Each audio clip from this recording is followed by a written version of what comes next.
சென்னையில் ஜேசிபி இயந்திரத்தில் சிக்கிய ரமேஷ் என்பவருடைய இடது கால் துண்டாகியிருக்கிறது.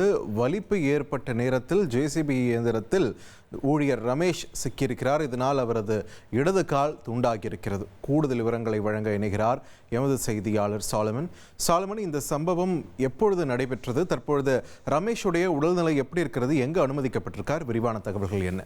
சென்னை நுங்கம்பாக்கம் பள்ளி சாலையில குடிநீர் வாரிய குழாய்கள் பதிக்கும் பணியானது கடந்த சில நாட்களாக நடைபெற்று வருகிறது. இந்த பணியில 5க்கும் மேற்பட்ட ஊழியர்கள் ஈடுபட்டு வரக்கூடிய நிலையில நேற்று இரவு ஊழியரான ரமேஷ் என்பவர் அங்கு குழாய்கள் பதிக்கும் பணியில ஈடுபட்டு வந்திருந்தார். அப்போது திடீரென அவருக்கு வலிப்பு ஏற்பட்ட நிலையில அவரது காலானது ஜேசிபி இயந்திரத்துல சிக்கியிருக்கிறது. இதுல இடது கால் அவருக்கு துண்டாகியுள்ளது.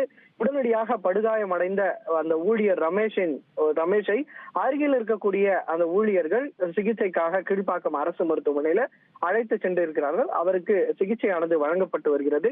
இந்த சம்பவம் தொடர்பாக நுங்கம்பாக்கம் போலீசார் வழக்கு பதிவு செய்திருக்கிறார்கள். 2 பிரிவின் கீழே வழக்கு பதிவு செய்து, அதாவது இயந்திரங்களை கவனக்குறைவாக கையாளுதல் மற்றும் மற்றவரின் உயிருக்கு ஆபத்தை வகையில செயல்படுதல் உள்ளிட்ட 2 பிரிவின் கீழே வழக்கு பதிவு செய்து இந்த வேலைக்கான contractor Jose Thomas, sub contractor Murugan, supervisor Ramesh ஆகிய 3 மீது நுங்கம்பாக்கம் போலீசார் வழக்கு பதிவு செய்திருக்கிறார்கள். அவர்களிடம் தீவிர விசாரணையானது மேற்கொள்ளப்பட்டு வருகிறது.